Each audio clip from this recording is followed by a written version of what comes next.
અમદાવાદના આંબલી, બોપલ, ઘુમા અને શેલામાં પાણી ભરાવાનો જે મામલો હતો, કેન્દ્રીય ગૃહમંત્રી અમિત શાહે ગંભીર નોંધ લીધી છે। અમિત શાહે આ મુદ્દે સીએમ ભૂપેન્દ્ર પટેલને પત્ર લખ્યો છે। પાણી ભરાવાની સમસ્યાનો કાયમી ઉકેલ લાવવા માટે આ પત્રમાં ઉલ્લેખ કર્યો છે। મેયર હિતેશ બારોટ અને મ્યુનિસિપલ કમિશનર બંછાનિધિ પાનીને પણ પત્ર લખીને ભલામણ કરી છે।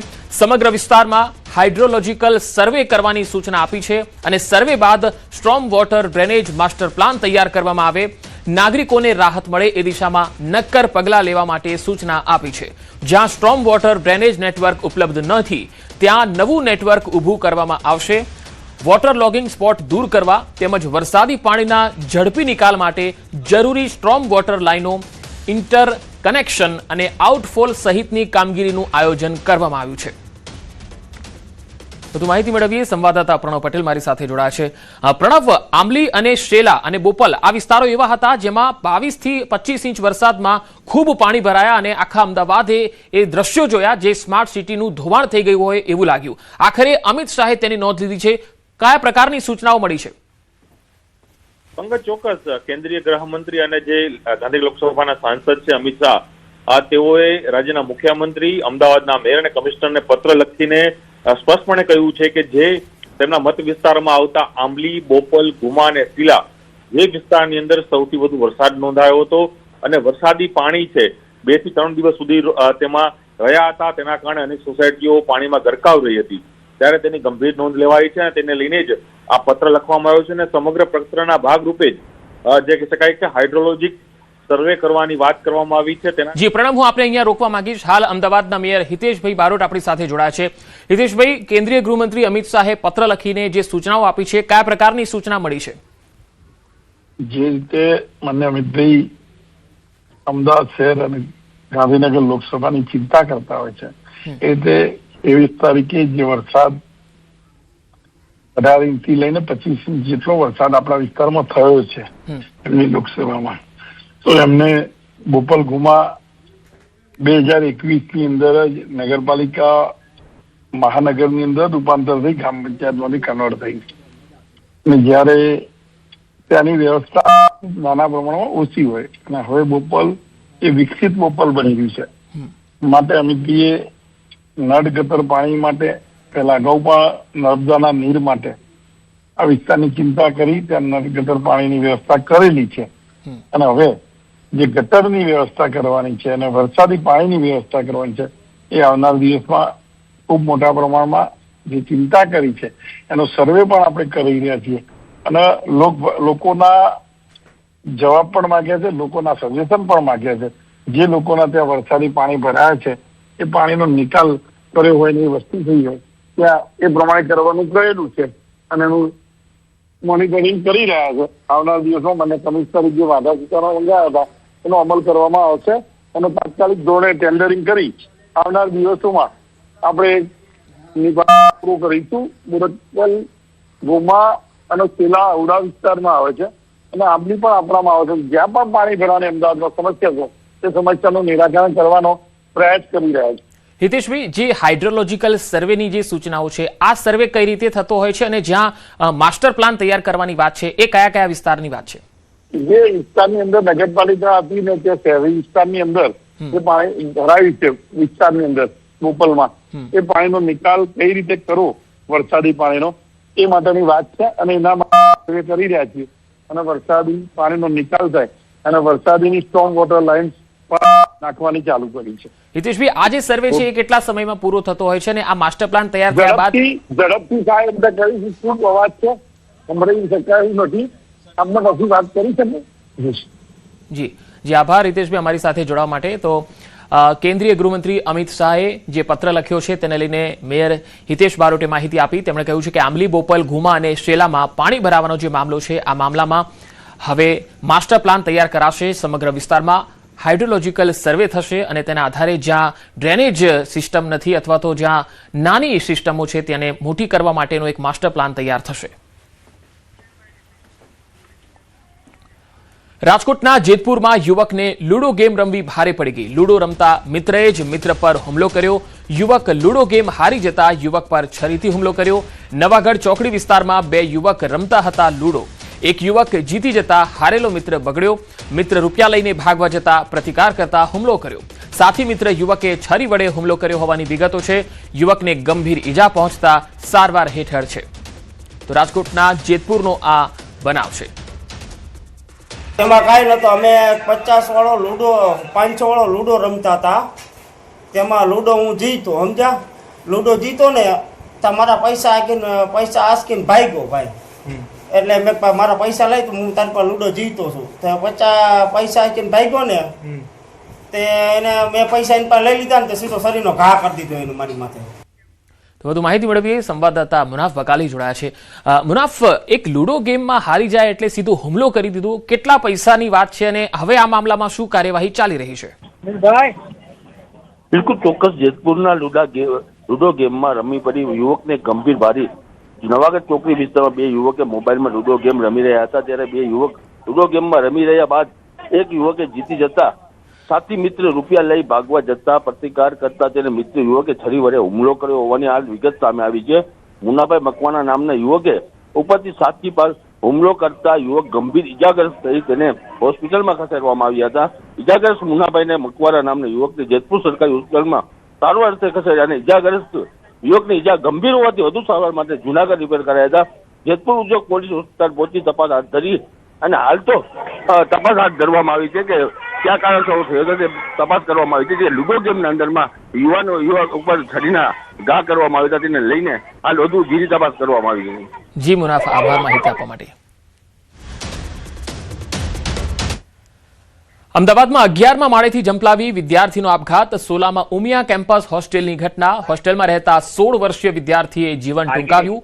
એક દિવસ પહેલા જ વતનથી હોસ્ટેલ પરત ફર્યો હતો. મૃતકની ઓળખ તુષાર દોલતભાઈ પટેલ તરીકે થઈ છે. બેતરોજના ગીતાપુર ગામનો રહેવાસી હતો. આ વિદ્યાર્થી આરસી ટેકનિકલ કોલેજમાં અભ્યાસ કરતો હતો. 1 મહિના પહેલા હોસ્ટેલમાં રહેવા આવ્યો હતો. આપઘાતનું કારણ હજુ સુધી અકબંધ છે. સોલા પોલીસે અકસ્માતે મોતનો ગુનો નોંધી અને તપાસ હાથ ધરી છે.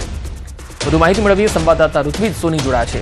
ઋત્વિજ, 11મા માળેથી આ વિદ્યાર્થીએ પોતે આપઘાત કરી લીધો છે જંપલાવીને. શું હાલમાં તપાસ ચાલી રહી છે અને કારણ શું હોઈ શકે? પંકજ, ચોક્કસ કારણ તો જાણવા મળી રહ્યું નથી, કારણ કે આ જે વિદ્યાર્થી છે તે કેટલાક દિવસ અગાઉ જ અહીંયા અભ્યાસ અર્થે આવ્યો હતો અને અહીંયા રહેતો હતો.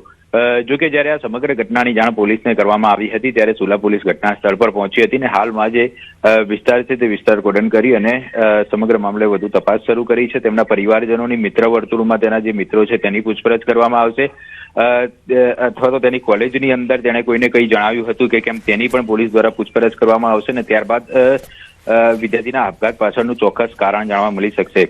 હાલ તો પોલીસે આ સમગ્ર મામલે અકસ્માત મોતનો ગુનો દાખલ કરીને વધુ કાર્યવાહી શરૂ કરી છે. જી ઋત્વિજ, આભાર માહિતી આપવા માટે.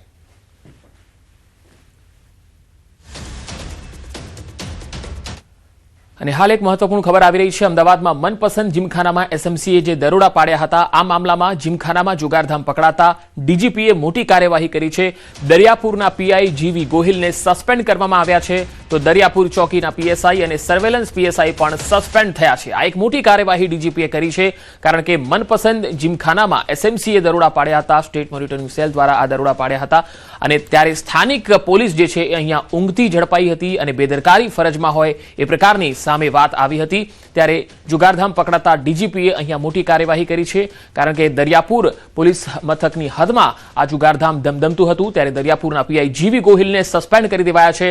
તો દરિયાપુર ચોકીના પીએસઆઈ અને સર્વેલન્સ પીએસઆઈને પણ સસ્પેન્ડ કરવામાં આવ્યા છે. એસએમસીના દરોડા બાદ આ કાર્યવાહી થઈ છે.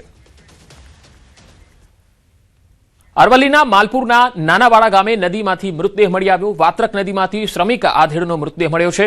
આ મૃતક રાજસ્થાનથી મજૂરી માટે અહીંયા આવ્યો હતો. ઘટનાની જાણ થતાં જ મોડાસા ફાયરની ટીમ દોડી આવી. ભારે જહેમત બાદ ફાયરની ટીમે મૃતદેહને બહાર કાઢ્યો. સમગ્ર ઘટના બાબતે માલપુર પોલીસ તપાસ કરી રહી છે. તો અરવલ્લીના માલપુરથી એક શ્રમિક છે તેનો મૃતદેહ મળી આવ્યો છે. નાનાવાડા ગામે નદીમાંથી મૃતદેહ મળ્યો છે. વાત્રક નદીમાંથી શ્રમિક આધેડનો મૃતદેહ મળતા હાલ પોલીસ તપાસ કરી રહી છે. માલપુર પોલીસ આ સમગ્ર મામલાની તપાસ કરી રહી છે. આ મૃતક છે એ રાજસ્થાનથી મજૂરી કામ અર્થે માલપુર આવ્યો હતો. નાનાવાડા ગામે નદીમાંથી તેનો મૃતદેહ મળ્યો છે. ત્યારે હાલ આ મોતનું સાચું કારણ જાણવા માટેની તજવીજ ચાલી રહી છે. તો વાત્રક નદીમાંથી એક શ્રમિક આધેડનો મૃતદેહ મળ્યો છે. આ જે શ્રમિક હતો, જે મૃતક હતો, એ રાજસ્થાનથી મજૂરી કામ અર્થે માલપુર આવ્યો હતો. વધુ માહિતી મેળવીએ. અરવલ્લીથી સંવાદદાતા હાર્દિક પટેલ જોડાયા છે. હાર્દિક, આ જે મૃતદેહ મળ્યો છે તેને લઈને પોલીસનું શું કહેવું છે? હા પંકજ, ચોક્કસ જે પ્રકારે માલપુરના નાનાવાડા ગામ છે એની પાસે જે નદી આવેલી છે તેમાંથી એક મૃતદેહ મળી આવ્યો છે. ખાસ કરીને પાણીમાં તરતો મૃતદેહ મળી આવ્યા બાદ મોડાસા ફાયર વિભાગને જાણ કરવામાં આવી હતી અને મૃતદેહને બહાર કાઢ્યા બાદ ખ્યાલ આવ્યો છે કે મૃતક રાજસ્થાનથી મજૂરી અર્થે શ્રમિક હતો. 68 વર્ષનો જે 55 વર્ષની ઉંમર થાય છે તેને મૃતદેહનો બહાર કાઢવામાં આવ્યો છે. પોલીસ દ્વારા જેની જે ઓળખ બાદ તેના પરિવારજનોને હવે જાણ કરવામાં આવી રહી છે અને ભારે જહેમત બાદ મૃતદેહને બહાર કાઢવામાં આવ્યો હતો. ફાયર વિભાગ દ્વારા તેનો રેસ્ક્યુ કરવામાં આવ્યો હતો. મોડાસા નગરપાલિકાની ટીમ ત્યાં પહોંચી હતી. ત્યાં ચોક્કસથી નદીમાં જે ચોમાસાના કારણે આવેલા પાણીમાં જે મૃતદેહ જે આદેર છે તે ધસી પડ્યો હતો અને તેના કારણે આજે તેનું મૃત્યુ થયું છે. જી હાર્દિક, આભાર માહિતી આપવા માટે.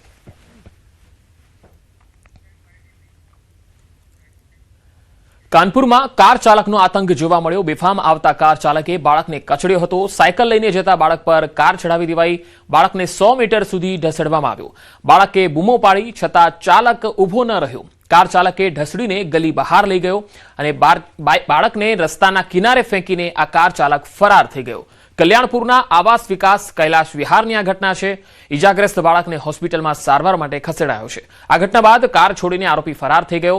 કાર ચાલક ફતેપુરનો રહેવાસી હોવાનું સામે આવ્યું. કલ્યાણપુર પોલીસે આરોપીની શોધખોળ હાથ ધરી છે. તો સાયકલ લઈને જતા બાળક પર કાર ચઢાવી દીધી. તસવીરોમાં તમે જોઈ શકો છો કે કેવી રીતે આ ઘટના બની. બાળકને 100 મીટર સુધી ઢસડવામાં આવ્યો હતો. ઈજાગ્રસ્ત બાળકને સારવાર માટે ખસેડાયો છે. બાળકે બૂમો પાડી છતાં ચાલક ઊભો ન રહ્યો અને તેને ઢસડતો રહ્યો. આ તસવીરો તમે જોઈ શકો છો કે સીસીટીવીમાં આખા દ્રશ્યો કેદ થયા છે. જમ્મુ કાશ્મીરના ભદ્રવાહમાં પૂરથી તબાહી મચી ગઈ. વાદળફાડ વરસાદથી ચારે બાજુ તબાહી થઈ. અંધાધાર વરસાદને પગલે નદીઓ ગાંડીતૂર થઈ છે. શહેરના જે મુખ્ય બજારો છે તેમાં નદી વહેતી હોય એવા દ્રશ્યો જોવા મળ્યા. તસવીરોમાં તમે જોઈ શકો છો કે બજારના આ મુખ્ય રસ્તાઓ છે જ્યાં પાણીનો ધસમસતો પ્રવાહ છે. શક્તિશાળી ક્યુમોલોનિમ્બસ તોફાનથી ધોધમાર વરસાદ પડી રહ્યો છે. ટૂંકા સમયમાં ભારે વરસાદથી અનેક વિસ્તારોમાં પૂર આવી ગયું છે. અચાનક આવેલા પૂરના કારણે જનજીવન પ્રભાવિત થયું છે. પાણીના તેજ પ્રવાહથી લોકોમાં અફરાતફરીનો માહોલ છે. ભારે વરસાદથી અનેક વિસ્તારોમાં પાણી ભરાઈ ગયા છે. તો ભદ્રવાહથી આ તસવીરો આવી રહી છે જ્યાં પૂરના દ્રશ્યો છે. લોકોના ઘરો સુધી પાણી ઘૂસી ગયા છે. મુખ્ય બજારો છે તેમાં પણ પાણી જોવા મળી રહ્યું છે. પાણીનો ધસમસતો પ્રવાહ રસ્તા ઉપરથી વહેતો થઈ રહ્યો છે. જળમગ્ન થઈ ગયા છે તમામ રસ્તાઓ અને કેટલાક વિસ્તારો તો બેટમાં ફેરવાઈ ગયા છે. હવે ઉત્તરાખંડથી આ તસવીર આવી રહી છે. ચમોલીમાં ટનલ દુર્ઘટનામાં 7 કામદારોના મૃત્યુ થયાના અહેવાલ આવી રહ્યા છે. 18 કામદારોને સુરક્ષિત બહાર કાઢવામાં આવ્યા. ભૂસ્ખલન બાદ ટનલમાં પાણી અને કાટમાળ ભરાઈ ગયા. 3 કામદારો હજુ પણ લાપતા હોવાની વિગતો છે. ઉત્તરાખંડના ચમોલી જિલ્લામાં આવેલા પીપલકોટી વિસ્તારમાં ગઈકાલે સાંજે એક મોટી દુર્ઘટના થઈ. સાંજે 7 વાગ્યાની આસપાસ પીપલકોટીમાં THDC હાઇડ્રો ઇલેક્ટ્રિક પ્રોજેક્ટના TRT ટનલના 1600 મીટરની ત્રિજ્યામાં ભૂસ્ખલન થઈ ગયું, જેના કારણે ભારે પૂર અને અરાજકતા સર્જાઈ હતી. આ ભયાનક અકસ્માતમાં 7 કામદારોના દુઃખદ મૃત્યુ થયા જ્યારે 18 અન્ય લોકો ગંભીર રીતે ઘાયલ થયા. હજુ પણ અંદર મજૂરો હોવાની આશંકા છે. સુરક્ષા દળો દ્વારા તપાસ ચાલી રહી છે. THDC जल विद्युत परियोजना के TRT जो ये टनल है आप देख सकते हैं, इसके बाहर हम खड़े हैं और अब देर रात तक यहाँ पे ऑपरेशन चला. जो अंदर लोग फंसे हुए थे, सर्च ऑपरेशन यहाँ पे चलाया गया. चाहे फायर सर्विस हो, NDRF हो या SDRF की टीमें यहाँ पे अभी भी मौजूद है. लेकिन देर शाम तक की अगर बात करें, जो देर रात अभी यहाँ पे ऑपरेशन पूरा हुआ है या इसको आज रात के लिए स्थगित किया गया है, इसमें 9 लोगों की मौत बताई जा रही है, जबकि 10 लोगों का उपचार जिला अस्पताल गोपेश्वर में चल रहा है. इसके अलावा एक व्यक्ति को श्रीनगर रेफर कर दिया गया है. एक व्यक्ति अस्पताल में एडमिट था विवेकानंद पीपलकोटी में, उसको भी अब छुट्टी दे दी गई है. बताया जा रहा है कि वो ठीक है. कुल मिलाकर अगर बात करें तो कहीं ना कहीं जो आंकड़े हैं कर्मचारी या मजदूरों के, वो STC के पास भी फेयर आंकड़े नहीं है, THDC के पास भी फेयर आंकड़े नहीं है. जब ये हादसा हुआ तब बताया गया कि 28 लोग इस पूरे घटनाक्रम में शामिल है, लेकिन उसके बाद संख्या घटकर 24 तक पहुंची. लेकिन अभी कुल मिलाकर 2 से 3 लोग और इसमें मिसिंग चल रहे हैं. वो कहां पर है, ना ही STC कंपनी के पास इसका डाटा है और ना ही टीआईडीसी के पास। इससे पहले भी जब यहाँ पे हादसा हुआ था तब भी कहा गया था कि सुरक्षा मानकों को बिल्कुल भी ध्यान में रखते हुए आगे का जो डैम साइट के काम है वो किए जाएं, लेकिन कहीं ना कहीं सुरक्षा मानकों में चूक हुई है। जबकि ये भी बताया जा रहा है कि एक हफ्ते पहले ये भी बता दिया गया था कि ये लूज कभी भी नीचे गिर सकता है, लेकिन उसके बाद भी एससीसी कंपनी ने इसकी ओर ध्यान नहीं दिया और अब गुरुवार शाम को ये एक बड़ा हादसा हो गया जिसमें 9 लोगों की मौत चली गई है और कुछ लोगों का उपचार अभी भी जिला अस्पताल गोपेश्वर में चल रहा है। Nitin Semal, news 18, TIDC tunnel, Chamoli.